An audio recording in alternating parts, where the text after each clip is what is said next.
Bismillahirrahmanirrahim. Assalamualaikum warahmatullahi wabarakatuh. Alhamdulillahirabbil alamin. Wassalatu wassalamu ala sayyidil mursalin nabiyyina wa habibina Muhammadin wa ala alihi wa sahbihi ajma'in hum lisana bi sunnatihi wa tabi'u hudahu ila yaumiddin. Amma ba'd. Ikhwan dan akhwat sekalian berbahagia, muslimin dan muslimat yang dirahmati Allah Subhanahu wa taala. Alhamdulillah, pada kesempatan yang luar biasa ini, luar biasa lambatnya juga, saya mohon maaf, saya dari Cibubur jam 8:30, 9, tapi memang kondisinya seperti itu, ternyata tidak diduga. Dan mudah-mudahan sudah tidur ya, ini baru bangun atau belum tidur? Masya Allah. Atau memang rencananya nggak mau tidur ya? Wah tidur kan, masa nggak tidur? Alhamdulillah ala kulli hal, kita ucapkan kepada Allah Subhanahu wa taala atas segala nikmat yang diberikan kepada kita sampai saat ini. Dan saya berbahagia berada di tengah-tengah orang-orang yang luar biasa ini, di kesempatan atau di masa terakhir bulan Ramadan tahun ini, bisa menghidupkan malam-malamnya dengan kegiatan yang luar biasa. Dan salah satunya adalah kajian i'tikaf yang seharusnya dimulai tadi jam 9:30 kalau informasinya dari saya, dari Ustaz Usman. Temanya sudah disampaikan tadi? Sudah, yaitu tentang detik-detik terakhir kehidupan Rasulullah SAW. Kajian ini saya ingin buat sesantai mungkin, tetapi kita ingin mencari atau mendalami sedapat mungkin pelajaran dan ibrah dari masa-masa terakhir dari kehidupan junjungan kita semua Nabi Muhammad Sallallahu Alaihi Wasallam. Tentu masa-masa terakhir itu selalu menentukan, sudah sangat menentukan. Seperti kita di bulan Ramadan ini yang insya Allah barangkali cuma 5 atau 6 malam lagi maksimal. Ini sangat menentukan. Dan saya yakin yang dilakukan di sini atau aktivitas di tempat ini adalah dalam rangka untuk memaksimalkan atau mengoptimalkan detik-detik terakhir atau masa hari-hari terakhir di bulan Ramadan. Saya selalu memberikan ilustrasi bahwa di 10 terakhir Ramadan itu ibarat maraton, ini sudah sprint betul ini. Wah, gimana menghabiskan seluruh tenaga untuk lari sekencang-kencangnya supaya benar-benar berada di garis finish di depan. Intinya kan itu. Jadi ini dalam rangka itu insya Allah ya. Karena ini sprint, otomatis kalau sprint nggak ngantuk insya Allah ya. Wah insya Allah. Bagaimana dalam kehidupan Rasulullah SAW? Ini yang penting. Yang saya maksud dengan detik-detik terakhir di sini memang sebenarnya bukan detik dalam arti detik sesungguhnya 60 detik gitu, enggak. Ini istilah saja. Ini ingin mengungkap hari-hari terakhir Rasulullah SAW, atau tepatnya hari-hari di mana Rasulullah SAW sudah merasa sakit sampai beliau wafat.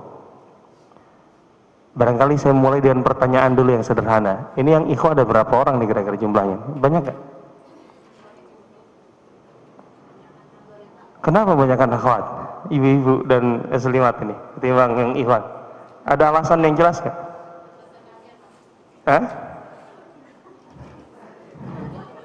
Yang jawab yang ikhwan ada jawabannya nggak? Kenapa dulu sedikit? Saya belum bertanya ke panitia juga, tapi yang ada dulu. Kira-kira kenapa ya? Oh ada di luar. Tanda-tanda kiamat kenapa kalau hubungan tanda kiamat? Oh gitu. Yang jadi masalah lebih banyak perempuan di majelis ilmunya itu, yang aneh itu. Nah, ini harus jadi PR panitia nih sebenarnya. Kenapa ya? Soalnya saya lihat skatnya udah gak seimbang, nggak adil. Lebih besar ke sini ketimbang ke sana. Ya. Tapi ini adil sebenarnya. Adil itu kan nggak mesti harus sama. Nah, saya ingin bertanya begini. Rasulullah SAW, siapa yang tahu berapa hari beliau sakit? Ada yang tahu berapa hari beliau sakit? Ada yang pernah baca nggak? Pernah dengar nggak? Sebenarnya berapa lama sih Rasulullah sakit sampai wafat? Berapa?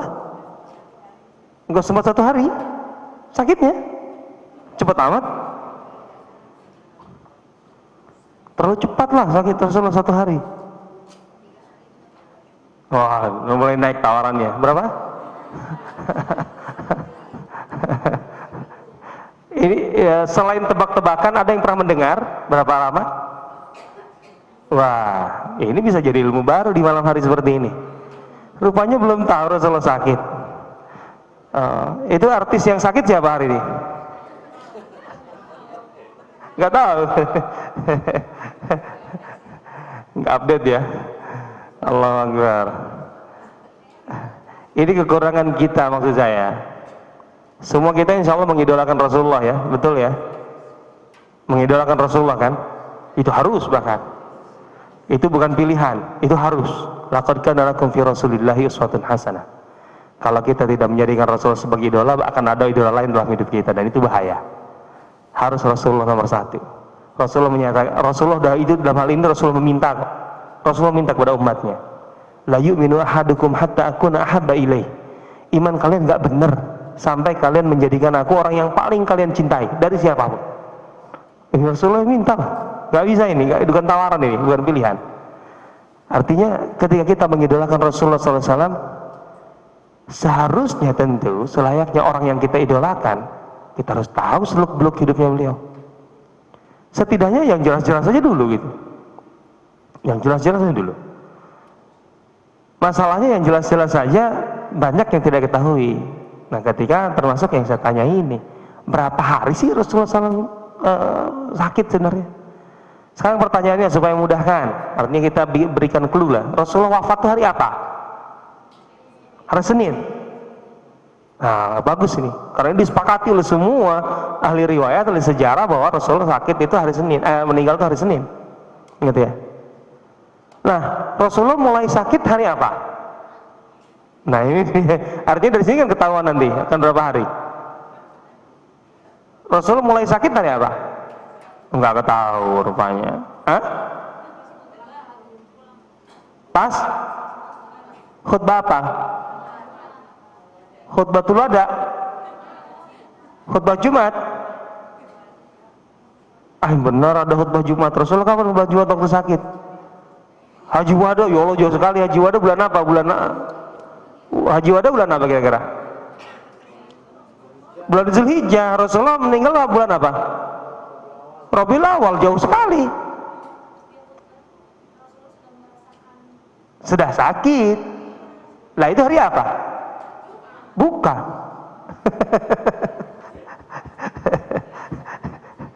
Bukan hari Jumat.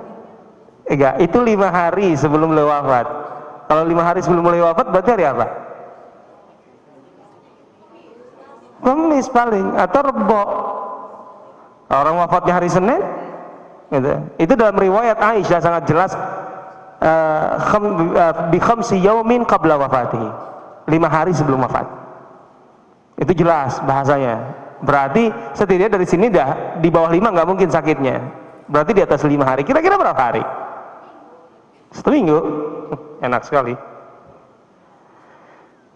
Rasulullah pertama kali merasakan sakit ketika beliau di giliran siapa? Artinya di antara istri-istrinya. Di rumah siapa? Bagus, rumah Aisyah. Artinya pertama kali Rasulullah merasakan sakit itu di rumah Aisyah. Setelah pulang dari Baqi. Itu riwayatnya jelas.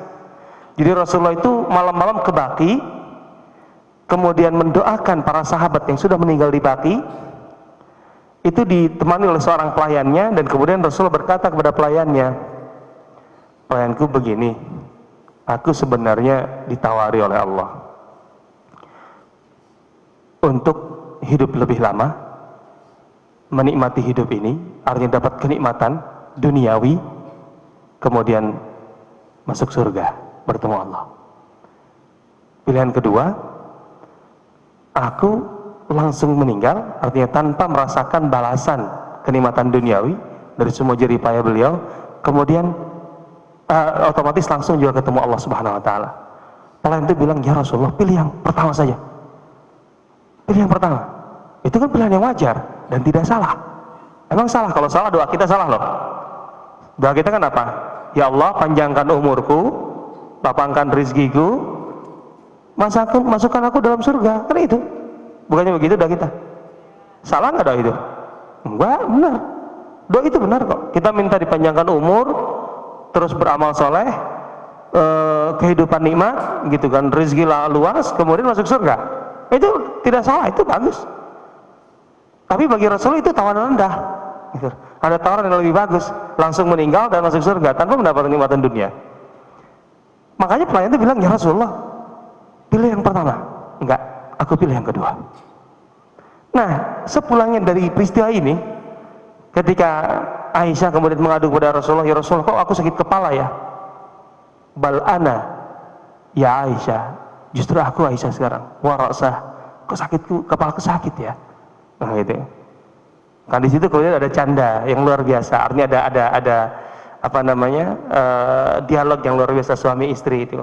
Kata Aisyah, ya engkau sih kalau apa namanya, aku meninggal duluan enak kan.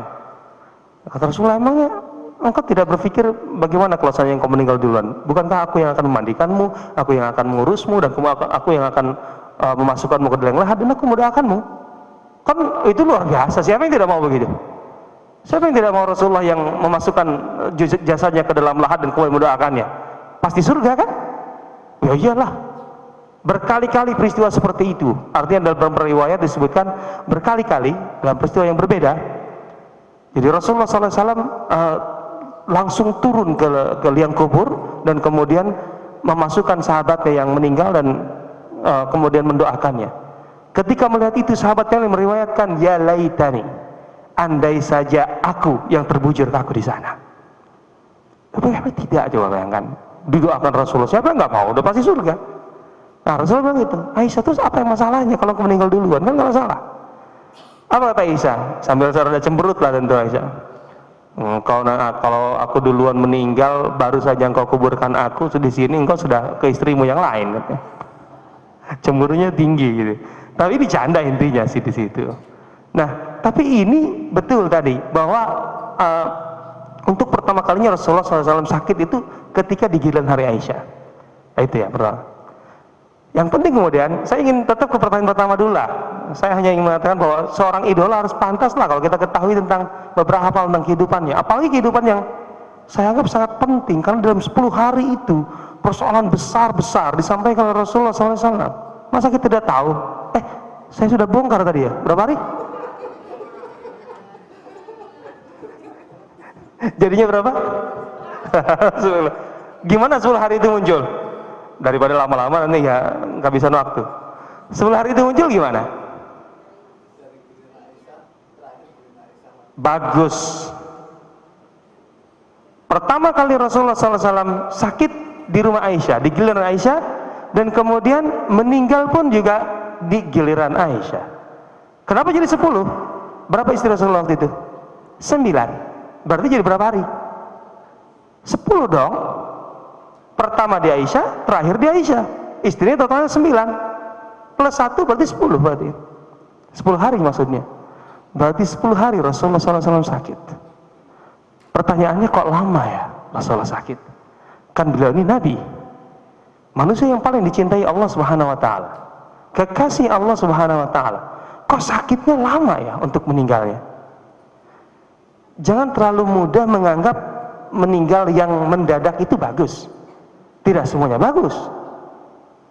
Bahkan Rasul meminta kepada Allah agar jangan sampai meninggal dalam kondisi fujiah.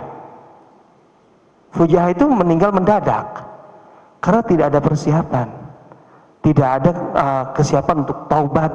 Dan itu kan yang khawatir kan itu. Ya mending kalau pas mendadak itu setelah sedang taubat gitu, nah itu bagus. Atau sedang sholat minta ampun kepada Allah, itu bagus.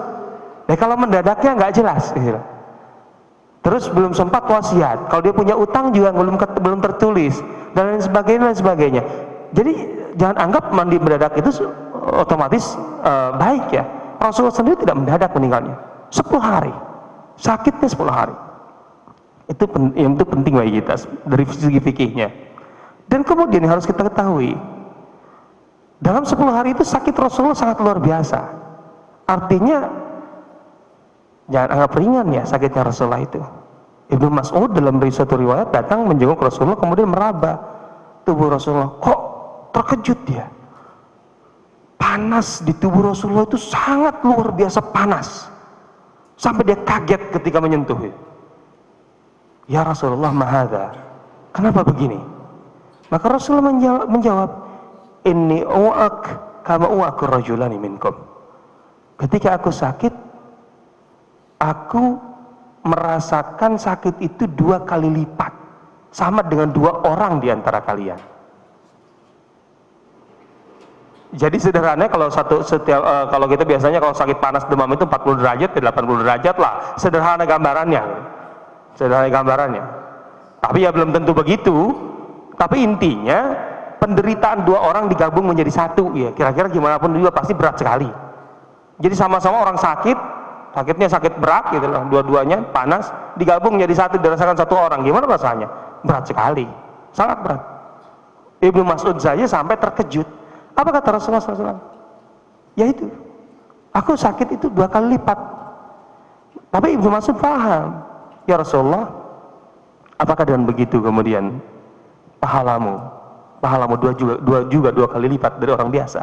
Iya, kata Rasulullah. Itu masalahnya. Ini pelajaran besar juga bagi kita. Jangan kira semakin baik kita. Banyaklah diantara kita ini yang tadinya taruhlah kan suka mengaku, saya dulu zaman jahiliyah Ustaz. Kayak tahu aja jahiliyah kayak apa gitu. Jahiliyah. Tapi intinya bangga, itu yang penting, bangga ketika dia mendapatkan pencerahan dalam hidup, menjadi dekat ke pengajian. Cuman kadang-kadang terselip gitu. Ada rasa-rasa, tapi kenapa ya setelah ini kok saya semakin berat, kok semakin sulit hidup ya. Jangan pernah merasa kalau semakin dekat dengan Allah kemudian semakin enak hidup ya. Jangan salah ya. Justru semakin dekat seseorang dengan Allah semakin tinggi ujiannya, semakin berat persoalannya, semakin juga berat penderitaannya. Rasulullah sampai mengatakan, inna asyaddan nasi bala'an al-anbiya. Kelompok manusia yang paling berat ujiannya itu para nabi. Lah terus siapa yang lebih mulia dari para nabi? Nggak ada. Apakah pernah di antara kita ada yang sampai ketika diuji itu sampai dilempar ke dalam api? Kan nggak ada. Tapi Nabi Ibrahim merasakannya. Atau ketika diuji itu sampai harus menyembelih anaknya? Juga nggak ada. Kalau itu Nabi Ibrahim semua. Atau setidaknya harus anak baru lahir kemudian langsung dibuang ke tengah hutan? Nggak ada. Dan Ibrahim melakukannya. Hari coba bayangkan. Nabi Musa harus dikejar-kejar menjadi pelarian buron sampai ke luar negeri, bahasa kita sekarang, Interpol di mana-mana, mohon hidup, sangat ketakutan, katakanlah begitu.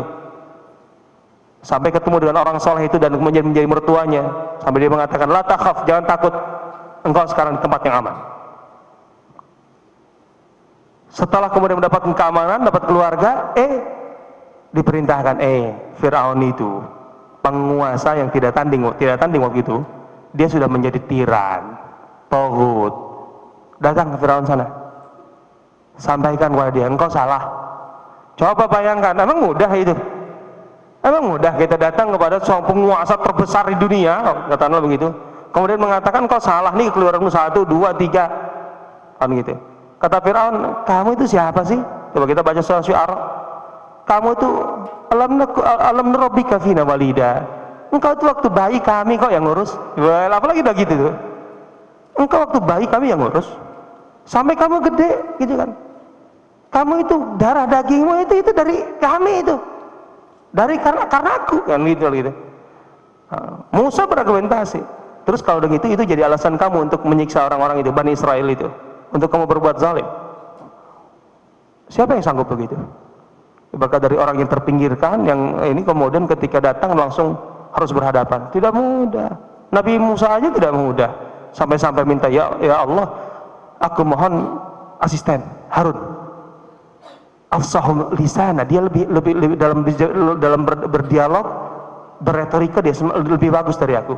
Aku khawatir tidak cukup untuk berretorika di hadapan Firaun, itu kan? Walayantaliqu lisani, sehingga kata-kataku takut tersendat. Coba bayangkan, tidak mudah. Itu dirasakan orang-orang terdekat dengan Allah. Apakah ada di antara kita yang pernah ditelan ikan kemudian dia ke dalam kemudian ya alhamdulillah nggak pernah lah ya gitu ya. Kan Nabi Yunus merasakannya toh gitu. Maksud saya begini, ketika kita semakin merasa ingin semakin dekat dengan Allah, jangan merasa kemudian semua urusan kita selesai, persoalan kita menjadi mudah dan kemudian tidak pernah ada musibah, tidak ada, enggak, salah dia persepsi itu. Rasulullah SAW justru di 10 hari terakhir sakitnya luar biasa. Sakitnya luar biasa. Beliau demamnya 2 kali lipat dari orang biasa, atau merasakan dua orang dirasakan oleh beliau sendirian. Kemudian beliau sampai pernah mengatakan innalil mauti sakarat. Sakarat maut, sakaratul maut itu sakit sekali. Rasulullah, jangan dikira nggak pernah rasakan sakarat. Beliau mengatakan sakaratul innalil mauti sakarat Rasulullah. Artinya memang sakaratul maut itu luar biasa, ada. Tapi ingat, kehidupan kita, manusia itu adalah rahmat dari Allah. Ini perwujudan kasih sayang Allah. Artinya begini, secara normal seharusnya kehidupan kita itu enak semua. Dan ketika yang kita alami itu kadang-kadang penderitaan, rasa sakit, sesungguhnya dengan cara itulah, dengan cara mengurangi itulah Allah memberikan kelebihan kepada kita. Betul, ada yang tercabut dari kita, rasa nikmat. Karena sakit gigi makan jadi tidak enak, padahal itu nikmat karunia dari Allah, seharusnya enak. Tapi dengan cara itu Allah merontokkan dosa kita, menambahkan pahala kita. Apa nggak tegar kita kalau seharusnya begitu? Setiap kali kita menderita rasa sakit, pasti ada dosa yang dikurangi dan ada pahala yang ditambahkan gara-gara itu. Karena seharusnya kita tidak merasakan itu. Artinya hidup kita ini rahmat, kasih sayang Allah. Dan nggak mungkin kasih sayang itu artinya ditusuk-tusukkan, nggak mungkin kan? Tapi itulah cara Allah untuk mengurangi dosa kita, karena memang kita juga banyak dosa masalahnya. Daripada kita ditumpuk-tumpuk kayak Firaun gitu ya, nikmat terus. Kayak Namrud itu kisahnya kan nikmat terus, hampir nggak pernah sakit itu Namrud itu. Sekalinya sakit itu konon disebutkan dalam riwayat bahwa ada lalat yang masuk ke hidungnya dan kemudian atau semacamnya inilah serangga gitu. Dan dari situ dia sakit parah sekali, tapi itu sakit yang terakhir. Sebelumnya sepanjang hidupnya itu nggak pernah sakit. Daripada begitu dan tidak pernah dikurangi oleh Allah, tiba-tiba kemudian numpuk pas kita ketemu Allah Subhanahu Wa Taala, kan lebih pedih. Lebih baik dikurangi sedikit-sedikit kan? Benar nggak? Logikanya benar nggak itu? Ya kalau begitu jangan mengeluh dong kalau sakit. Kalau dapat musibah, kalau ada yang dikurangi dari kita oleh Allah Subhanahu Wa Taala, jangan kemudian kau jadi kecewa, jadi mengeluh. Karena pada dasarnya itu nilai plus bagi kita. Dosa kita dikurangi, pahala kita ditambah. Kata Rasulullah, hatta syaukah, sampai kalau duri, kita tertusuk duri saja, itu berdampak pada dikuranginya dosa dan ditambahnya pahala. Ayo panitia sediain duri. Ya nggak mesti begitu maksudnya gitu. Kata Rasulullah, tamanna liqa al-adu. Kita ini harus selalu siap, harus selalu optimis, harus selalu izzah. Tapi jangan berpikir pengen ketemu musuh. Lebih baik nggak ada musuh kok daripada ada musuh. Cuman kalau ada ya kita sikat gitu. Ibarat kata gitu, siap. Intinya begitu. Boleh kita siap dengan musibah, tapi jangan dicari, nggak perlu. Nah, 10 hari Rasulullah SAW sakit.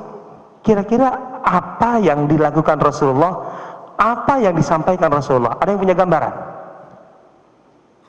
Ada yang pernah mungkin mendengar tentang 10 hari Rasulullah sakit itu? 10-nya mungkin udah jelas tadi tidak tahu, karena juga saya ngasih tahu. Tapi intinya selama sakit ini, apa aktivitas Rasulullah, apa yang disampaikan Rasulullah, apa reaksi umat, kira-kira apa? Ada yang tahu? Kenapa datangin malaikat?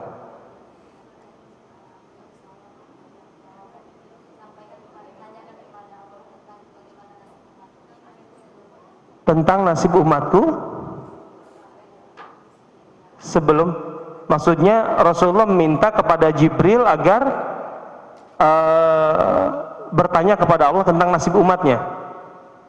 Wah, ini harus dicari riwayatnya nih. Dapat dari mana nih beritanya? Oh, dari ceramah. Saya soalnya lagi megang buku ini.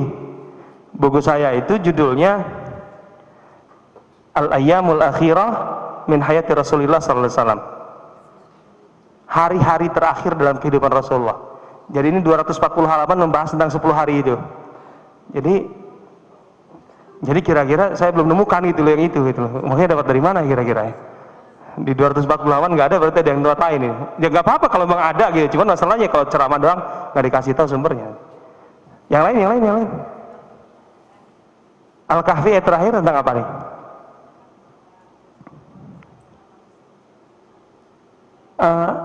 Itu turunnya pas Rasulullah sakit.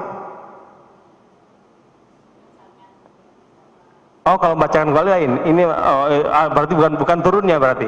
Ya. Terus? Sebentar satu-satu. Tapi khutbahnya Rasulullah, pidatonya Rasulullah tentang apa?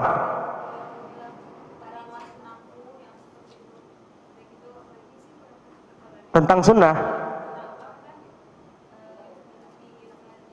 Oh ya, oke, iya. Oke, bagus. Untuk berkomitmen di jalan bagus, iya, oke. Oke, yang lain? Tadi ibu ada lagi? Gak apa-apa lah, sekali-kali mikir di jam segini gitu loh. Kan biasanya enggak gitu loh. Ini yang membedakan hari-hari terakhir Ramadan dengan yang lain tuh ini.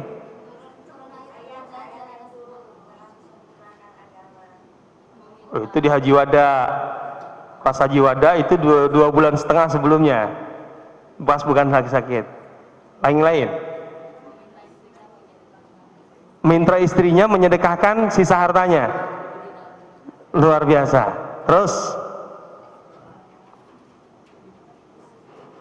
ini menarik nih, minta istrinya menyedekahkan itu, dan itu betul. Dan Rasulullah ketika tahu bahwa Aisyah waktu itu belum menyedekahkan juga sisa uang yang ada di rumahnya, marah. Rasulullah marah. Apa yang akan ku sampaikan kepada Allah sebagai jawaban kalau Allah nanya, kenapa ini masih ada di rumahmu? Kalau orang mau meninggal kira-kira ngomong gitu nggak? Nah, ini deposito ayah di sini, sedekahkan semua. Sekarang kacau loh itu. Oke, karena lain juga. Nahnu masyarul anbiya la nur. Kami para nabi itu tidak memberi warisan. Itu masalahnya juga. Lain hal, oke? Dan Rasulullah juga memberikan ajaran kepada umatnya agar ya engkau tinggalkan anak-anakmu atau katakanlah keturunanmu dengan kecukupan, itu lebih baik ketimbang ketika mereka harus sampai meminta-minta. Tapi juga itu jangan diartikan berlebihan ya. Oke. Terus ini banyak juga yang tahu. Tapi kira-kira dalam 10 hari ini rangkaiannya gimana gitu? Apa wasiat-wasiat besar Rasulullah SAW di sini? Hah? Doa? Salat? Oh jelas. Bukan, itu jauh sebelum itu.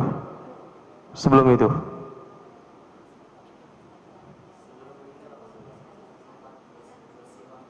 Bersiwak. Sempat bersiwak. Ini memang ya. Dan itu di hari terakhir. Di hari terakhir. Sebelum menghadap Allah. Rasulullah bersiwak dulu. Kalau orang udah sakit-sakitnya udah merasa mau ini, minta sikat gigi dulu. Nah, itu betul. Artinya memang kesal. Kalau kita kan siwak kan nggak mudah dapatnya. Ya udah sikat gigi lah. Ya nggak usah pakai odol gitu. Gimana ya caranya? Ya masa pakai odol juga orang sudah mau sekarat ini.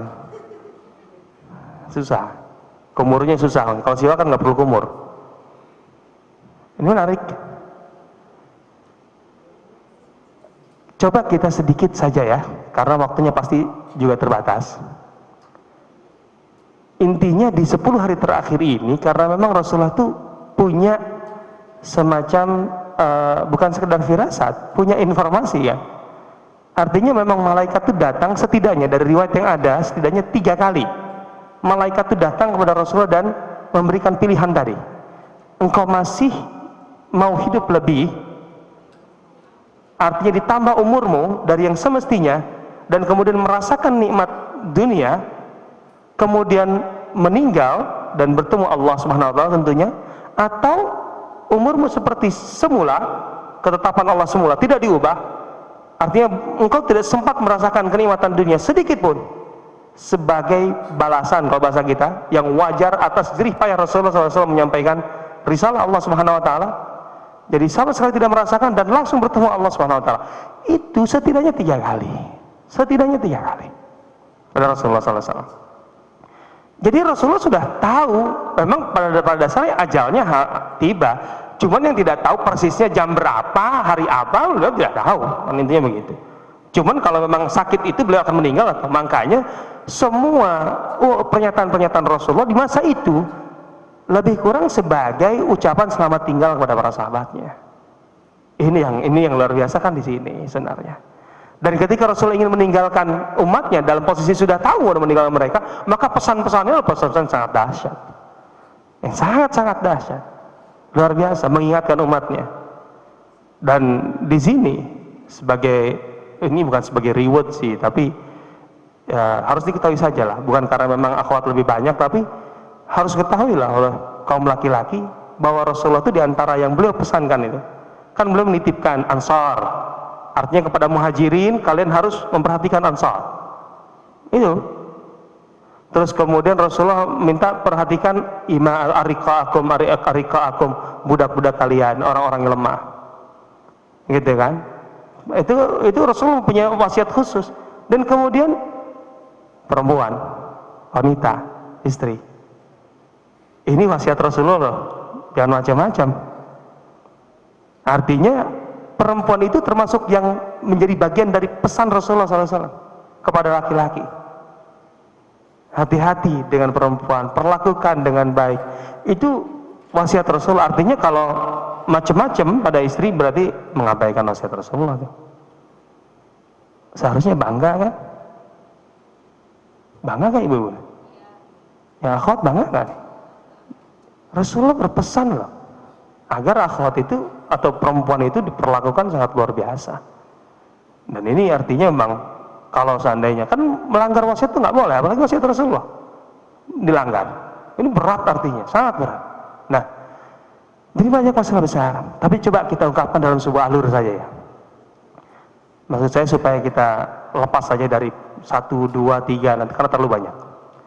Yang jelas kita pertama kali perlu kita ketahui bahwa Rasulullah SAW adalah manusia yang pernah mengalami semua fase kehidupan yang selazimnya dirasakan manusia. Betul, beliau ketika menjadi seorang Rasul adalah seorang juru dakwah yang gigih, tidak pernah mengenal lelah, dan kemudian pejuang yang juga tanpa apa-apalah, ibarat kata tanpa berpikir mendapatkan apa-apa. Kemudian beliau sering merasakan lapar yang sangat luar biasa, perutnya sampai diganjal. Iya betul, tapi jangan salah, itu adalah di 1/3 terakhir dari kehidupan beliau. Dari 63 tahun usia Rasulullah SAW, 40 tahun pertama atau sampai di 40 tahun usia beliau, siapa? Muhammad bin Abdullah SAW. Seorang pemuda, taruhlah gitu, atau tokoh muda. Kalau pemuda kesannya terlalu muda, 40 tahun tidak terlalu muda, tapi tokoh muda yang sudah mendapatkan segalanya. Matang, mapan, kaya raya, dihormati. Siapa yang tidak ingin sampai titik ini? Bahkan barangkali sebenarnya yang diusahakan banyak manusia sekarang ini itu. Kenapa dia berjuang sejak habis kuliah bekerja ini? Ingin cepat matang, kaya, mapan, kan gitu. Setelah itu kemudian mempunyai keluarga dengan segala kesibukannya untuk sampai titik mapan itu. Rasulullah keluarganya harmonis, istri yang cantik, baik, anak-anak yang cantik-cantik, baik-baik. Coba ya kan? Apalagi? Orang biasanya kan gara-gara kesibukan mencari kekayaan dan lain sebagainya, keluarganya terabaikan, kehidupan keluarganya jadi kurang baik, walaupun dalam sisi finansial mungkin dia sudah sangat baik. Tapi Rasulullah itu mendapatkan segalanya loh, di 40 tahun itu. Segalanya. Semua yang diidamkan oleh orang itu didapatkan beliau. Artinya siapa sih yang tidak ingin sampai di titik itu? Itu puncak dari keinginan kebanyakan manusia. Ketika sudah sampai titik itu, Rasul 40 tahun. Katakanlah kalau saat itu beliau tinggal tidur saja, istilah kata, nggak usah bekerja pun juga asetnya nggak akan habis kok. Bagaimana Khadijah sebelum nikah dengan Rasulullah sudah sangat kaya raya Khadijahnya. Apalagi setelah Rasulullah masuk dalam kehidupannya. Dan itu artinya 15 tahun setelah Rasulullah menikah dengan Khadijah sampai 40 tahun itu Rasulullah menjadi manajer perniagaan Khadijah, perusahaan Khadijah. Betapa tidak dahsyat kan hasilnya. Makanya semua orang Mekah sangat-sangat menaruh hormat kepada Rasulullah. Beliau bukan sekadar dihormati sebagai tokoh muda oleh kalangan muda, oleh senior-seniornya, tokoh-tokoh tua pun juga dihormati. Semua orang Mekah menyebutnya Al-Amin, seorang yang amanah di tengah komunitas dagang. Kalau kita dianggap orang jenius di tengah petani, biasa saja. Lah kan artinya kan spesialnya di mana? Cuma jenius saja kan. Orang petani menilainya kejeniusan apa? Bisa nyangkul enggak tuh? Tumbuh enggak kan gitu aja kan. Tapi kalau kita disebut jenius di tengah komunitas profesor, wah itu baru kan. Orang Al-Amin amanah di tengah para pedagang. Kita tahu nyawa dari dunia bisnis itu amanah pada dasarnya. Kan masalah di situ integritas, kredibilitas, masalah finansial, masalah kontrak, perjanjian dan seterusnya. Itu Rasul melakukannya dan itu disepakati semuanya. Inilah posisi Rasul 40 tahun. Tapi kemudian di saat katakanlah seharusnya beliau merasakan hasil dari semua yang diupayakannya selama itu, 23 tahun berikutnya yang terjadi adalah kebalikannya. Seorang yang tadinya dihormati kemudian dihina. Seorang yang tadinya disanjung kemudian dicaci maki. Seorang yang tadinya dieluk-elukan kemudian dicibir. Coba kehidupan yang begitu. Bahkan bukan sekedar itu, keluarganya disakiti, kemudian perdagangannya di-skat, diboikot, sosialnya kemudian dikebiri, semuanya. Bahkan secara fisik pun kemudian disakiti. Dan setelah ke Madinah hijrah pun kemudian berkali-kali hendak dibunuh. Coba kan, salah apa? Tidak ada salah apa-apa. Ayyakula Rabbi Allah, hanya gara-gara mengatakan Tuhanku hanyalah Allah, tidak lebih, tidak lebih. Dapat kompensasi apa? Enggak. Allah yang mengatakan, Qul la as'alukum alaihi ajra. Muhammad katakan, aku tidak mengharapkan balasan apapun dari kalian atas apa yang kuberi. Coba kan. Padahal apa yang diberi Rasulullah SAW? Hidayah, petunjuk. Yang mengantarkan seseorang bukan sekedar kepada kenikmatan dunia untuk dirasakannya di dunia, tapi kenikmatan dunia sampai akhirat yang abadi. Hidayah yang mengantarkan mereka ke dalam surga. Kurang apa? Nggak ada kurang apa-apa. Tapi Rasulullah tidak minta balasan apapun dari semua itu, sama sekali. Dan 20 tahun itu beliau kehilangan segala yang tadi yang dicapai di 40 tahun itu. Pertanyaan besar sekarang, properti apa yang ditinggalkan Rasulullah ketika beliau wafat? Atau ketika Khadijah wafat? Tinggal hanya rumahnya, yang kemudian itu pun ditinggalkan oleh Rasulullah karena hijrah ke Madinah. Coba ingat, tidak ada kekayaan apa? Beliau tidak membawa kekayaan apa-apa. Yang mendanai Rasulullah hijrah itu Abu Bakar dengan uangnya atau sisa uangnya. Unta-unta Abu Bakar, uang-uang di bawah uang Abu Bakar. Coba kan, tidak ada, sama sekali tidak ada. Kehilangan segalanya hanya untuk atau agar kalimat la ilaha illallah itu terdengar. Nun jauh sampai di sana, sampai di jarak ribuan kilometer, sampai di jarak di kita di Nusantara yang 9.000 kilometer lebih dari Mekah itu mendengar la ilaha illallah. Dan orang-orangnya kemudian menerima dan boleh ikut masuk surga hanya untuk itu. Apa yang kita berikan kepada beliau? Apa yang diberikan umatnya? Tidak. Makanya ketika itu kehidupan Rasulullah SAW seperti itu gambarannya. Apakah tidak wajar ketika firman Allah turun, idza jaa nasrullah wal fath wa ra'aitan nasa yadkhuluna fi dinillahi afwaja. Jika telah datang padamu pertolongan dari Allah dan kemenangan, dan kau lihat manusia sudah berbondong-bondong memeluk agama Allah, masuk Islam, maka saat itu fasabbih bihamdi rabbika wastaghfir, bertasbihlah, bertahmidlah, istighfarlah, subhanallah, alhamdulillah, astaghfirullah. Artinya Muhammad, engkau sudah hampir selesai. Dulu engkau teriak-teriak dengan lantang, masuklah ke dalam Islam, terimalah ajaran Allah ini, tidak ada yang mendengar. Tapi sekarang mereka justru yang datang berbondong-bondong ke Madinah setelah Makkah ditaklukkan itu, dari setiap pelosok jazirah Arab datang. Islam itu apa? Bagaimana? Kalau dulu Rasulullah yang mendatangi satu persatu kepada mereka, ini loh Islam, ini loh Quran. Coba, sudah berubah. Di tahun ke-8 Hijriah sudah berubah. Maka ketika itu Muhammad hampir selesai tugasmu. Maka tinggal banyaklah fasabbih, tasbih kepada Allah, Maha Suci Allah, bertahmid alhamdulillah bahwa semua pencapaianmu, semua yang kau lihat dari hasil-hasil yang sangat spektakuler itu adalah kepujiannya adalah hanya milik Allah, itu dari Allah. Wastaghfir, dan mohonlah ampun kepada Allah atas segala kekurangan, karena manusia pasti punya kekurangan. Innahu kana tawwaba. Ini sudah 2 tahun hampir Rasulullah wafat.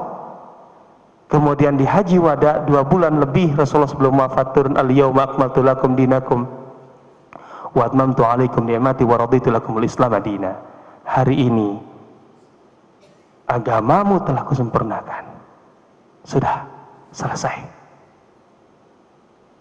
Ajaran Allah yang disampaikan, dicontohkan oleh Rasulullah sudah sampai pada titik ideal.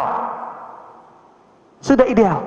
Seperti yang diinginkan Allah, sudah ideal, sempurna, sudah selesai. Muhammad, tugasmu selesai. Makanya setelah Haji Wada kenapa? Sudah selesai, sudah. Sekarang apakah tidak wajar setelah itu Rasulullah untuk merasakan sedikit lah, kan sudah selesai ini, sudah sempurna.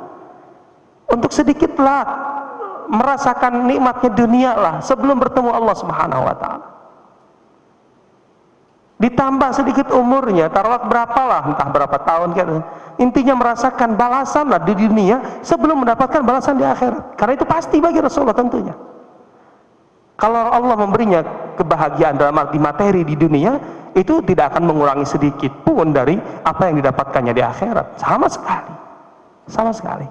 Apa tidak wajar? Sangat-sangat wajar.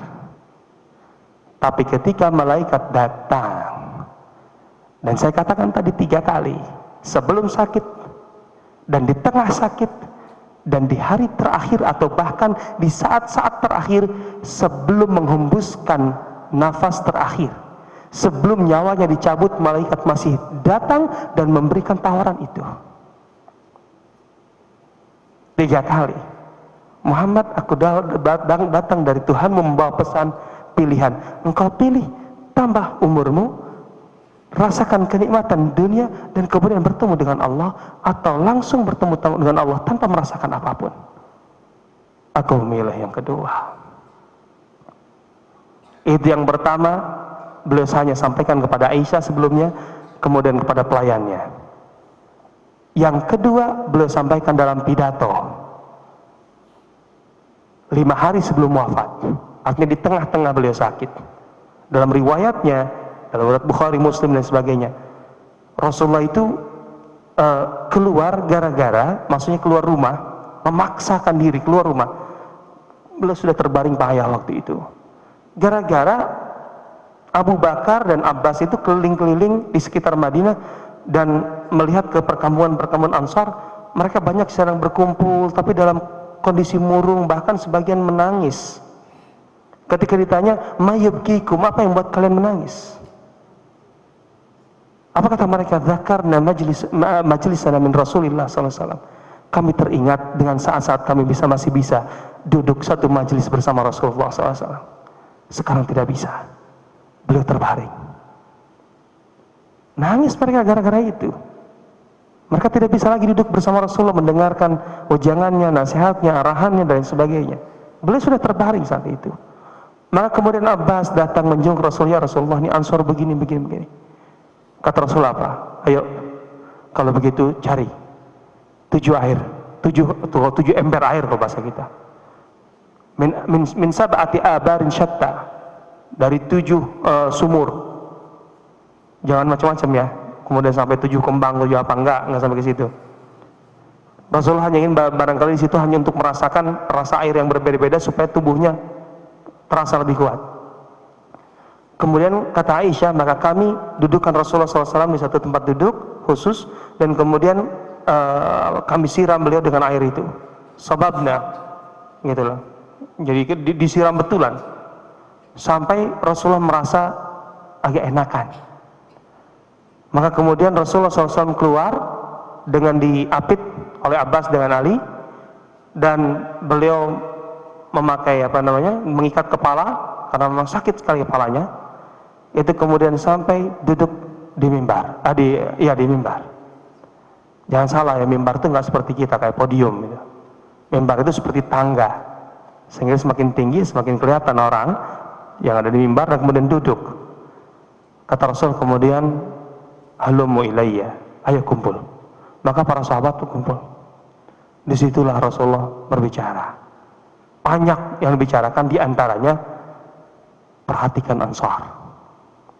Kata Rasulullah, perhatikan Ansar. Fa innahum karashi wa aibati. Karena Ansar adalah kehormatanku. Kenapa begitu? Rasulullah sangat berbesar pada Ansar. Kata Rasulullah SAW, aku berlindung kepada mereka dari Mekah ke Madinah, dan mereka telah menunaikan semua kewajiban mereka. Yang tersisa adalah mereka mendapatkan apa yang seharusnya mereka dapatkan, dan itu belum, intinya. Maka Rasul berpesan agar mereka mendapatkan apa yang seharusnya. Apa kata Rasulullah? Maka siapapun di antara kalian kemudian menjadi penguasa, dan ini syarat Rasulullah SAW kepada penggantinya, maka hendaklah perhatikan Ansar. Akrimu karimahum, yang mulia di antara mereka muliakanlah. Wa tajawazu an musiihim, dan orang-orang Ansar yang melakukan kesalahan, melakukan tindakan apapun, maka maafkanlah, kata Rasulullah SAW, kecuali kalau itu bentuk kejahatan yang ada konsekuensi hukum hududnya. Apa itu konsekuensi hukum hudud? Hukum hudud adalah hukuman yang ditetapkan langsung oleh Allah. Contohnya potong tangan, itu Allah menentukan, as-sariqu was-sariqatu faqtu aydiyahuma, pencuri laki-laki dan perempuan potonglah tangannya. Itu hudud karena hukumannya ditetapkan oleh Allah. Tapi kan sedikit sebenarnya yang langsung ditetapkan Allah.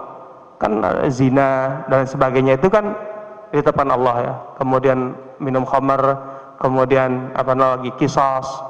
Tapi kan soal itu banyak sekali tindak kesalahan yang hukumannya dikembalikan kepada kebijakan penguasa.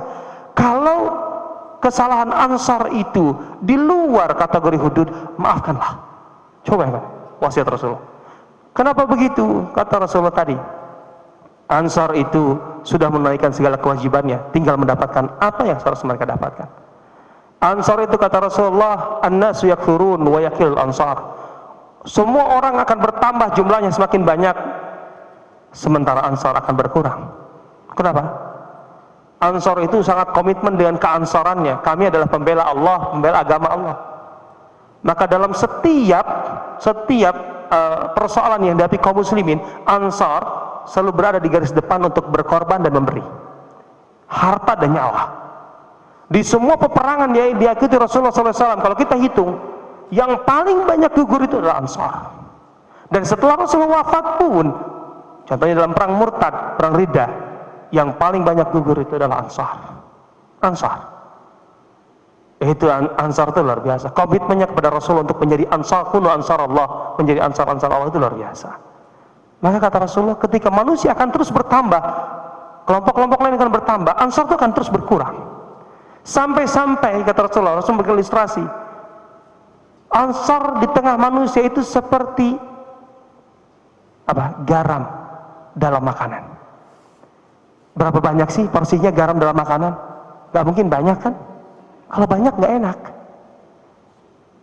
Sedikit Ansar, cuma sedikitnya penting, karena makanan tanpa garam hambar tuh artinya gak enak kan? Enak ya? Ya kalau sakit sih mau tidak mau makan itu.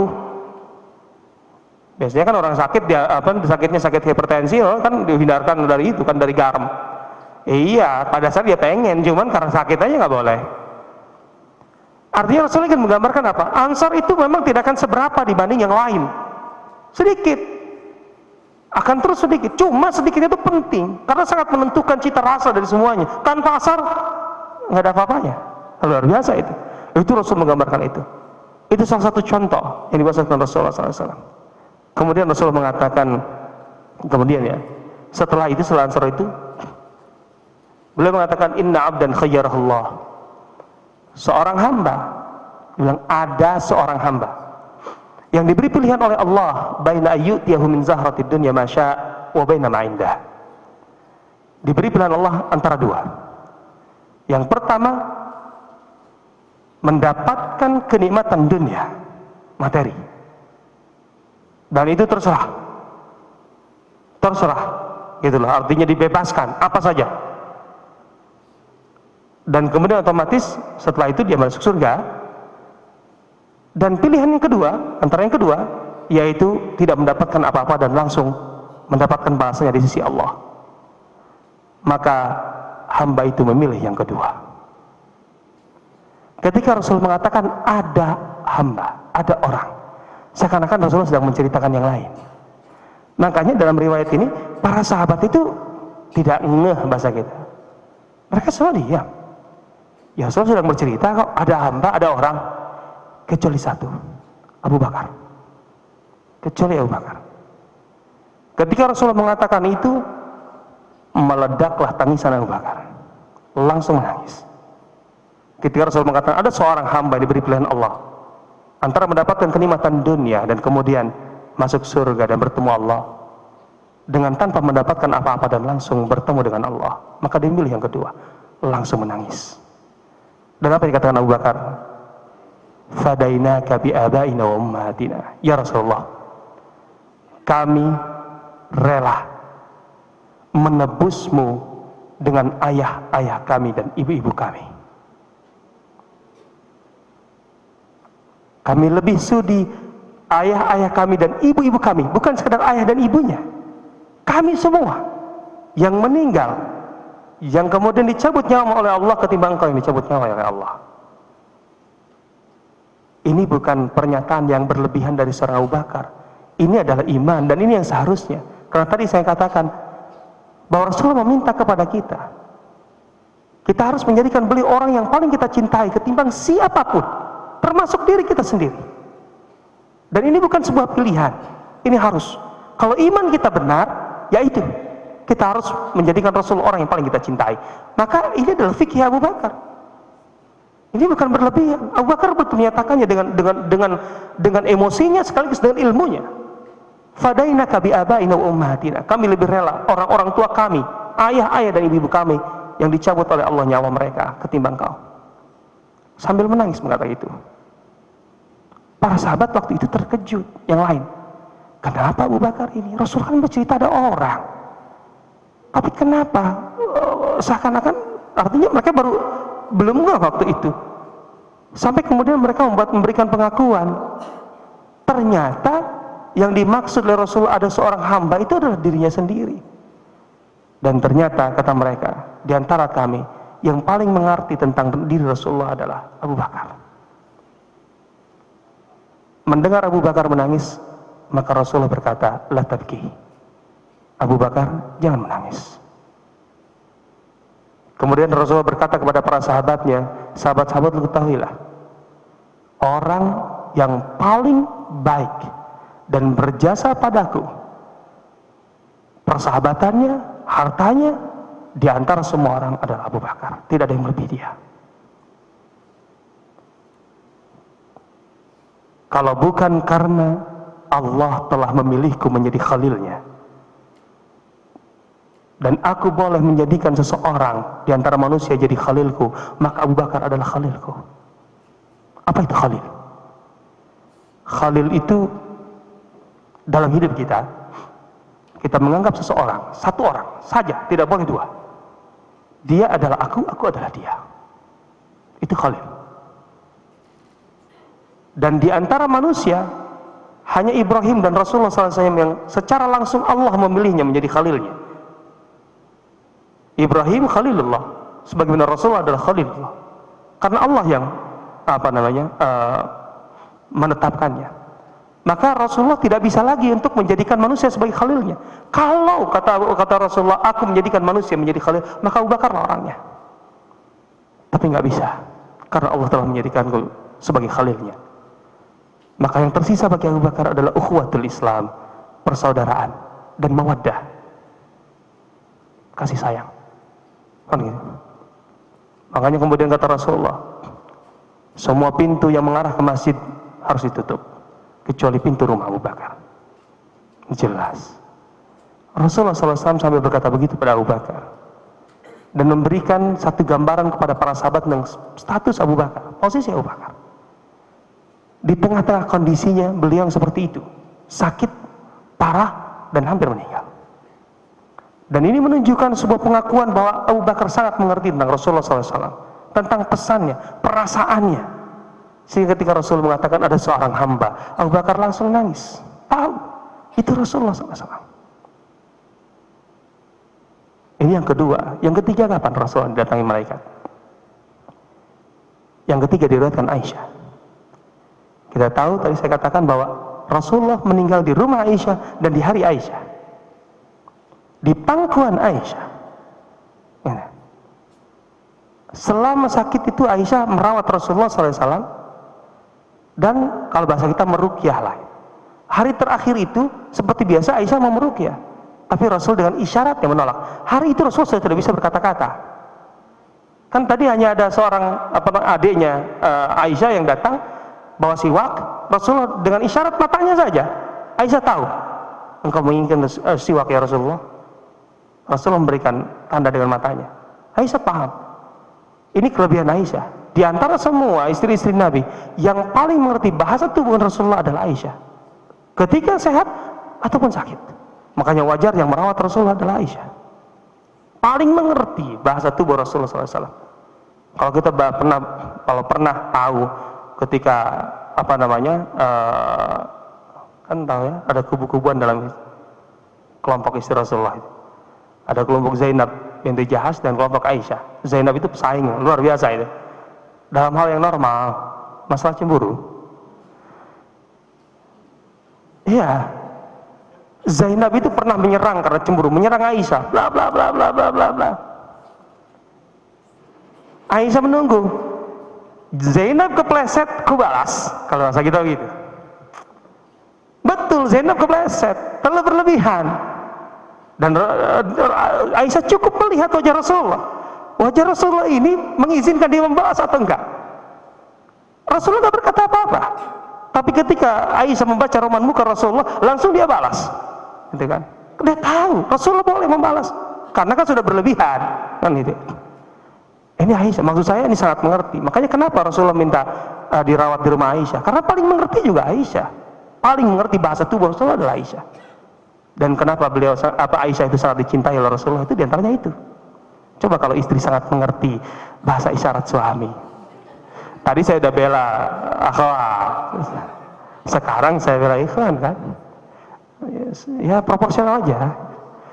Artinya kalau seandainya istri sangat mengerti, artinya nggak usah lah sampai suami itu membuat keterangan panjang gitu sama masalah. Kan masalahnya apa sih, terus terang aja lah. Oh, itu bahasa, jangan selalu begitu. Laki-laki tuh malas ngomong panjang-panjang maksudnya gitu loh. Terlalu banyak itu, udah banyak di tempat-tempat lain banyak ngomong yang serius-serius, di rumah serius juga gitu. Artinya kalau bahasa isyarat dipahami sangat luar biasa.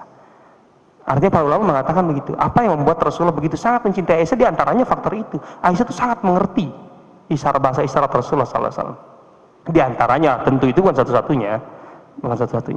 Nah, ketika Rasulullah sudah tidak bisa berbicara di hari Senin itu, sama sekali tidak bisa bicara, ada satu kesempatan beliau berbicara, mengeluarkan kata-kata, yaitu di detik-detik terakhir. Jadi setelah semua bersiwak, setelah beres, dan Rasulullah menolak untuk diruqyah, Kemudian beliau mendongakkan kepala dan matanya menghadap ke atas. Kemudian telunjuknya pun diangkat ke atas. Saat itulah terucap, Allahumma rafiqal a'la. Ya Allah, bersama mereka yang di atas sana. Kata Aisyah, saat itu aku tahu Rasulullah memilih meninggalkan kami. Saat itu aku tahu Rasulullah sedang diberi pilihan oleh malaikat, apakah masih mau ditambah umurnya untuk hidup beberapa saat setelah itu, atau langsung meninggal dan bertemu Allah Subhanahu wa taala.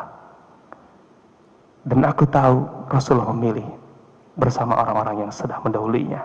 Allahumma rafiqal a'la. Ada manusia yang ditawarkan 3 kali untuk diperpanjangkan umur, tapi menolak. Dan itu hanya Rasul kita Muhammad sallallahu alaihi wasallam.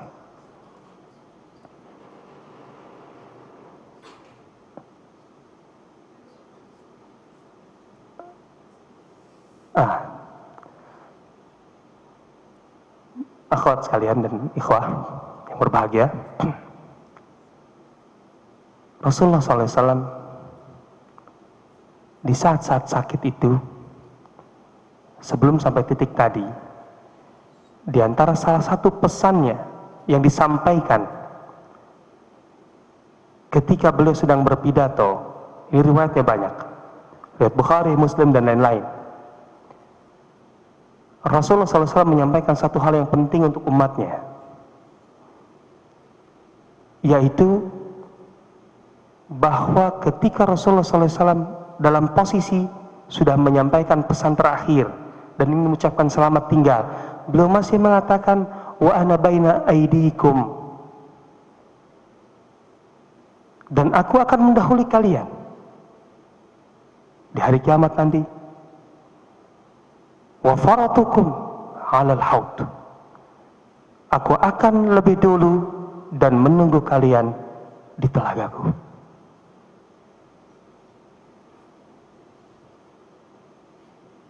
Saya ingin mengatakan begini, Rasulullah SAW memilih untuk tidak mendapatkan balasan apapun dalam bentuk dunia dari jerih payahnya, yang itu sebenarnya wajar beliau dapatkan. Sama sekali beliau nggak dapatkan, dan beliau nggak mau. Dan ketika kemudian beliau tidak mendapatkan itu karena pilihannya, apa tidak wajar kalau kita katakan, ya Rasulullah, sudahlah, engkau telah menyampaikan amanah Allah sempurna, selesai, sudahlah. Bukankah sewajarnya beliau kemudian melenggang kangkung ke dalam surga untuk merasakan langsung lebih dulu nikmat Allah Subhanahu wa taala? Ternyata sebelum masuk surga itu Rasulullah masih menunggu umatnya di telaga. Ana faratukum al-haud. Dan para sahabat itu bertanya, ata'rifuna ya Rasulullah? Apakah saat itu engkau mengenal kami ya Rasulullah? Padahal banyak manusia dari sekian generasi yang juga tentu di hari kiamat bareng bersama-sama. Ata'rifuna, apakah engkau mengenal kami umatmu? Iya, kata Rasulullah. Dari semua umat manusia yang datang itu, aku akan mengenali kamu. Ghurran muhajjalin min atharil wudu, dengan bekas wudu kalian. Jangan main-main dengan wudu. Jangan main-main dengan wudu. Ketika Rasul mengatakan asbighul wudu, sempurnakanlah wudu, karena Rasul akan mengenal kita dengan bekas wudu itu. Bekas wudu itu sempurnakan dengan baik, wudulah dengan baik. Karena itu akan menandakan kita di hadapan Rasul dari antara semua manusia dari sejak Adam alaihissalam, bahwa itu umatku.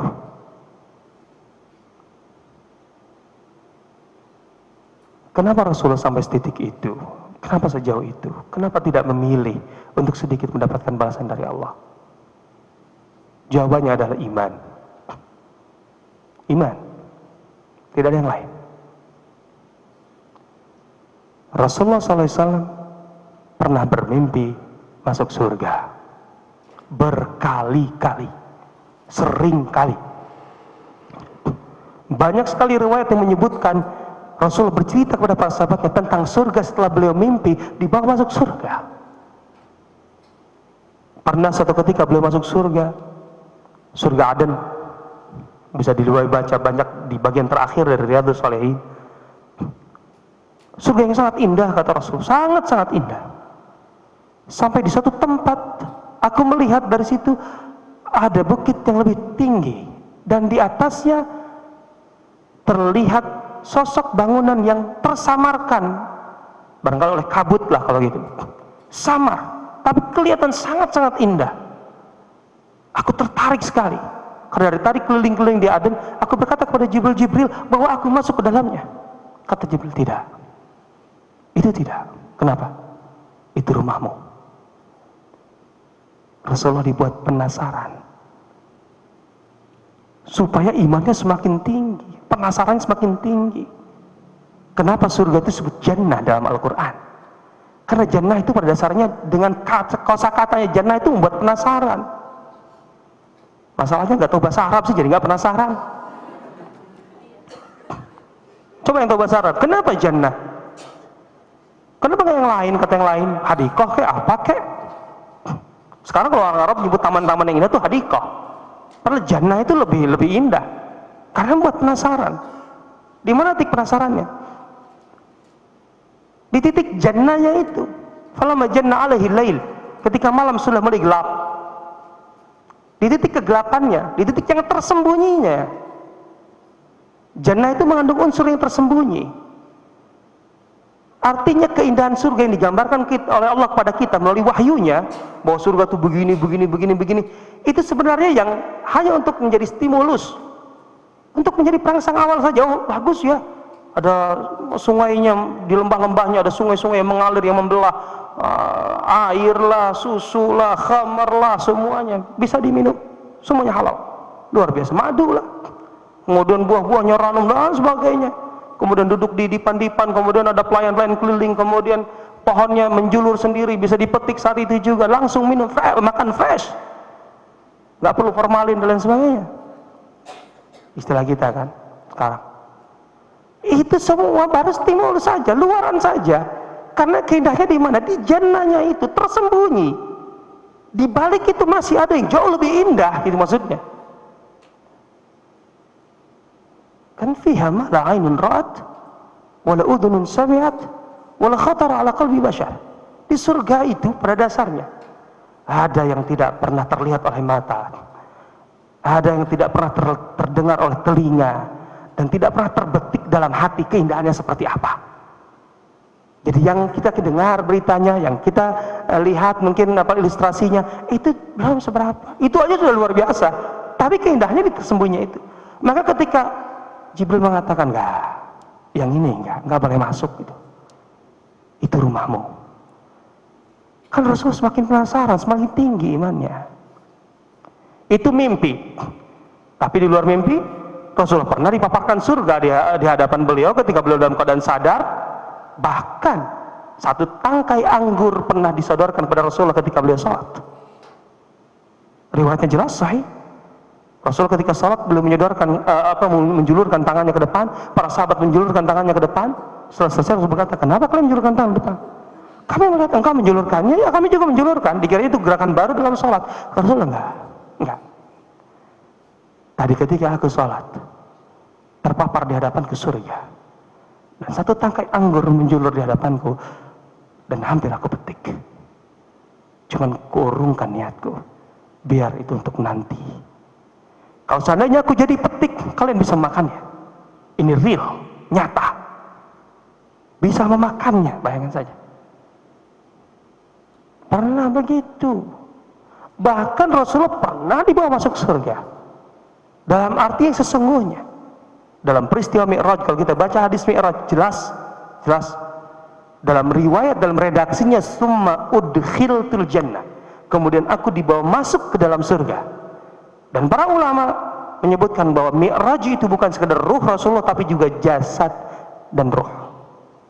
Artinya Rasul jasad dan ruhnya seperti kita begini, pernah masuk surga. Bukan mimpi, bukan sekedar dipaparkan dalam pandangan, tapi masuk surga.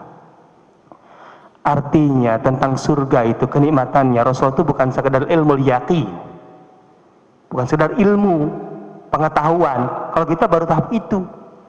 Dengan iman kita bisa sampai tahap ilmu yakin, karena kita benar-benar meyakini dengan argumentasi yang kuat dari Allah Subhanahu wa taala tentang surga itu.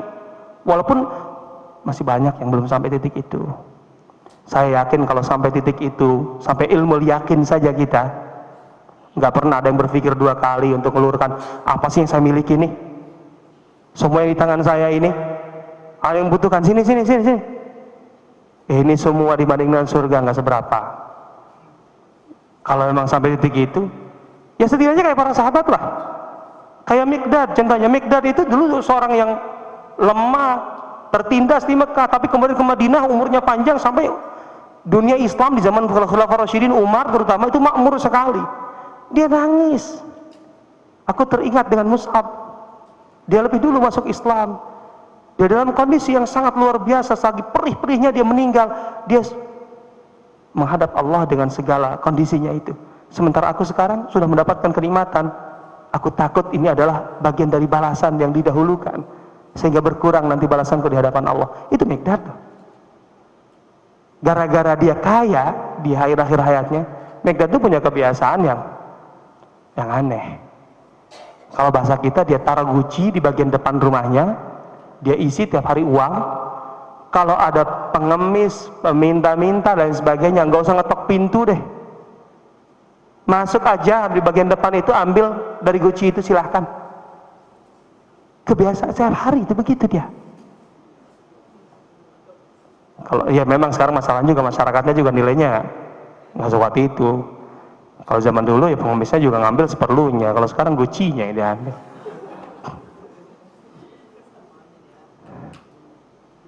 Atau setidaknya seperti Abu Dzar Al-Ghifari, bukan setidaknya lah, ini gambaran-gambaran yang luar biasanya ketika ilmu yakin saja. Abu Dzar Al-Ghifari hidup sampai zaman Utsman, di saat ekonomi kaum muslimin sudah sampai di puncak yang sangat luar biasa, tapi dia ingin tetap hidupnya itu seperti ketika bersama Rasulullah SAW, sangat-sangat sederhana. Dia bertekad tidak ingin mengubah kondisi hidupnya.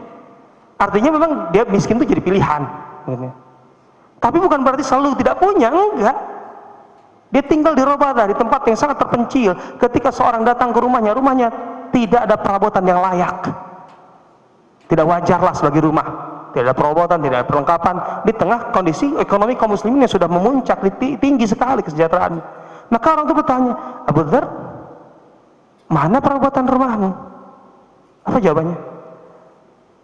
Aku sudah mengirimkan perabotan itu ke rumah yang kedua di sana. Rumah kedua di mana maksudnya? Ad-dar, dia kata dar itu darul akhirah. Artinya sudah kukirimkan untuk melengkapi rumahku yang di surga.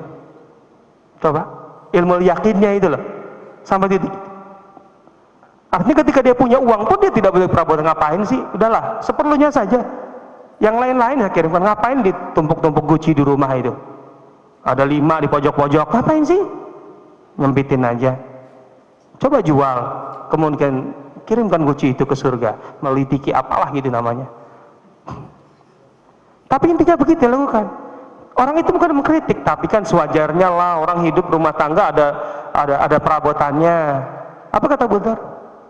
Pemilik rumah yang sesungguhnya menolak, melarangku untuk memilikinya. Maksudnya Allah Subhanahu wa ta'ala, pemilik dar, rumah di surga itu, melarang aku. Ngapain? Udah, kirim aja. Coba hidup, ketika dia berpikir hidup itu, kalau bahasa kita ini, ketika kita ingin bikin rumah, jangan berpikir sekedar rumah saja yang di dunia ini. Di saat yang sama bikinlah rumah di surga. Kalau sederhananya kayak Abu Hanifah deh, kalau mau. Abu Hanifah tuh normal kayak kita, dia pedagang, walaupun ulama tapi pedagang. Hidupannya kalau perlu ya dia beli apa beli. Cuman Abu Hanifah kalau membeli sesuatu dalam hidupnya, dia akan bersedekah dengan harga yang sama. Kalau beli mobil 300 juta, dia akan sedekah 300 juta. Kalau beli lebaran ini dia baju harga 500 ribu, dia akan sedekah 500 ribu. Bisa nggak kira-kira itu aja? THR-nya $2 lipat kalau gitu kan. Ini contoh sajalah. Ketika sampai ilmu yakin, Rasul itu bukan ilmu yakin saja. Ainul yakin, beliau sudah melihatnya sendiri surga itu. Bahkan hakul yakin, beliau sudah masuk ke dalam surga itu. Dengan imannya itulah Rasulullah menganggap apa sih kenikmatan yang akan diberikan Allah sekalipun tapi di dunia dibanding dengan kenikmatan surga, nggak ada bandingannya. Sudahlah, ngapain lama-lama merasakan nikmat dunia, lebih baik segera masuk surga. Itu yang membuat beliau seperti itu. Itu yang menjadi tantangan kita sekarang. Ayolah, Ramadan kali ini apa sih yang kita beri dalam hidup ini? Apa yang kita kirimkan untuk rumah kita di sana? Pernah nggak terfikir ketika kita membeli sesuatu untuk kebutuhan kita, kita berpikir di saat yang sama, apa yang saya butuhkan nanti di akhirat sana? Oke lah, saya akan penuhi juga. Jadikan itu motivasi. Mudah-mudahan dengan cara begitu, apa yang kita lakukan selama di bulan Ramadan ini dan kemudian kita membangun satu persepsi baru tentang hidup, itu akan berpengaruh banyak terhadap hidup kita dan kemudian bisa membuat kita lebih baik dari sebelumnya.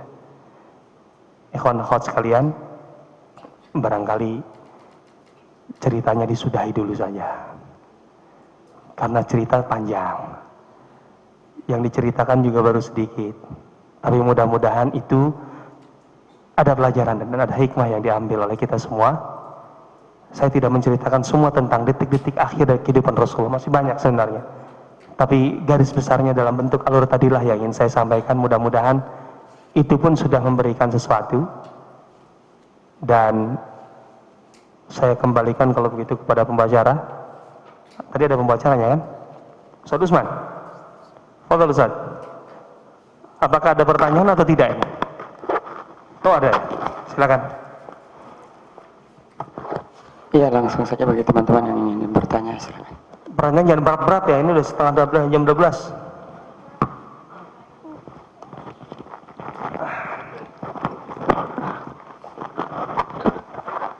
Assalamualaikum warahmatullahi wabarakatuh. Assalamualaikum warahmatullahi wabarakatuh. Insya Allah pertanyaannya ringan aja Pak Ustadz. Apakah cita-cita Rasul terhadap anak keturunannya, Pak Ustadz? Apakah kalau kondisi sekarang kan banyak kan orang tua tuh menginginkan cita-cita anaknya menjadi seorang dokter atau seorang pengusaha gitu loh. Tapi cita-cita apa yang sesuai dengan cita-cita Rasul terhadap anak keturunannya dikaitkan dengan kondisi sekarang ini, Pak Ustaz? Terima kasih. Assalamualaikum warahmatullahi wabarakatuh. Berat sekali pertanyaan ini. Karena pertanyaan tentang cita-cita Rasul, artinya ingin mengangkat satu kondisi yang memang berlaku di kita sekarang. Sekarang kan kita wajar ya, zaman-zaman kita tuh, nah cita-citamu apa? Di zaman Rasulullah setahu saya dalam riwayat hadis nggak pernah nanya, nah cita-citamu apa gitu. Dalam arti terjemahnya itu nggak ada itu. Rasulullah, para sahabat nggak pernah nanya anak-anaknya cita-citamu apa gitu. Artinya memang itu tidak pernah secara literal ada gitu, nggak pernah. Tetapi kalau kita bicara harapan dari orang tua kepada anak, begini, di hari menjelang terakhir lah lebih kurang, Rasulullah SAW dijenguk oleh putrinya Fatimah. Dan ketika Fatimah menjenguk, Fatimah tentu sangat sedih ya dengan kondisi ayahnya yang sangat luar biasa. Memang itu satu hari sebelum meninggal kalau nggak salah. Karena Fatimah waktu itu menjerit, ayah wa kurbatah, betapa menderitanya engkau, kan begitu. Tapi kata Rasulullah, nak, setelah hari ini tidak akan, insya Allah setelah ini tidak ada lagi rasa sakit. Artinya ayahnya Rasulullah sudah memberikan sinyal betul. Semakin sedihlah Fatimah. Kemudian Rasulullah meminta Fatimah mendekat, dan Rasulullah berbisik sesuatu. Ketika berbisik itu, setelah berbisik itu, Fatimah kemudian menangis sejadi-jadinya. Kemudian Rasulullah SAW setelah menghibur, meminta Fatimah mendekat lagi, kemudian berbisik lagi. Yang kedua, Fatimah senyum-senyum, gitu loh, senyum-senyum. Waktu itu dilihat oleh Aisyah tentunya, tapi karena kondisinya kondisi sangat-sangat genting, gitu, Aisyah tidak sempat tanya, penasaran sekali. Dan Aisyah sebenarnya sempat bertanya, teman Fatimah menolak. Nanti sajalah, katanya. Setelah Rasulullah wafat, beberapa saat kemudian Aisyah baru menagih, apa sih sebenarnya yang disampaikan Rasulullah sehingga engkau pertama kali ketika dibisiki menangis, yang kedua senyum-senyum? Kata Fatimah, ketika pertama kali berbisik, Rasulullah mengatakan bahwa beliau memang akan meninggal, tidak bisa lagi, tidak akan sembuh lagi. Maka aku menangis. Yang kedua, setelah itu ayah berbisik, tapi tidakkah engkau, wahai putriku, bangga kalau engkau menjadi, ini apa ini? Alhamdulillah. Tidakkah engkau bangga dan bahagia menjadi pemimpin para wanita muda di surga? Jangan ya. Maka saat itu senyumlah aku. Ya senanglah. Siapa yang tidak ingin? Engkau akan cepat menyusulku dan engkau akan menjadi pemimpin wanita muda di surga. Coba bayangkan. Artinya kalau saya boleh mengatakan, itulah harapan dari seorang ayah kepada anak di masa itu. Intinya itu. Saya tidak dalam posisi melarang atau menyalahkan kalau orang tua berharap anak-anaknya jadi dokter, jadi ini, silahkan saja. Cuman tolong itu jadi koma ya. Tolong katakan kepada anak-anak kita, nak, belajarlah. Belajar dalam arti belajar ilmu, belajar kehidupan, menjadi orang baik, dan kemudian bekerjalah dalam sektor apapun dalam kehidupan ini. Tapi pastikan dengan ilmumu bahwa pilihan hidupmu di bidang apapun engkau itu bisa mengantarkanmu ke dalam surga. Harus begitu. Mau jadi dokter kek, mau jadi apa, terserah. Tapi pastikan pilihan hidup itu mengantarkanmu ke surga. Kalau enggak, jangan pernah kau pilih yang lain yang mengantarkanmu ke surga. Harus begitu. Nggak mungkin lah saya katakan semua jadi ustazah, terus siapa jadi petani? Fardu kifayah hilang nanti. Nggak bisa begitu. Nggak bisa begitu. Ya harus ada yang jadi ustazah, iya harus ada tetap. Tapi yang lainnya juga harus ada semua. Artinya di bidang-bidang itu harus terpenuhi dan harus terus berkembang. Tapi harus yakin betul ketika memilih satu jalan hidup, profesi apapun, itu bisa mengantarkanmu ke dalam surga. Kalau tidak, jangan pilih itu, pilih yang lain. Harus gitu. Saya kalau begitu saya yakin tenanglah. Nggak mungkin dia korupsi, nggak mungkin dia neko-neko, nggak mungkin. Karena dia tahu, bahwa ini mengantarkan ke surga nggak? Kan itu ya. Silakan seperti itu. Kalau cita-cita kepada anak-anak gitu gimana kira-kira? Setuju nggak? Bisa mengatakannya kan kepada anak-anak, insya Allah harus bisa. Iya, silakan begitu. Kayaknya nggak ada lagi, Saudara. Sudah hujan. Satu penanya lagi yang terakhir. Akhwat kali barangkali kalau ada, akhwat dulu. Masih ada? Hampir jam 12 tadi. Ada lainnya. Oke, karena sudah tidak ada lagi, mari kita, sebelum kami tutup, mari kita berdoa. Mudah-mudahan bergabungnya kita di majelis yang mulia ini, insya Allah semoga Allah mencatat sebagai amal saleh yang menjadi pemberat amal saleh kita di akhirat kelak, insya Allah. Allahumma amin ya rabbal alamin. Selesai sudah kajian itikaf kita malam hari ini bersama Ustadz Asrul Sobari LC. Mari kita tutup majelis ini dengan sama-sama membaca doa kafaratul majelis. Bismillahirrahmanirrahim. Subhanakallahumma bihamdik, asyhadu an la ilaha illa anta, astaghfiruka wa atubu ilaik. Bagi jamaah sekalian, insyaallah sebentar malam tepat pukul 3 kita akan melaksanakan qiyamul lail. Terima kasih. Assalamualaikum warahmatullahi wabarakatuh.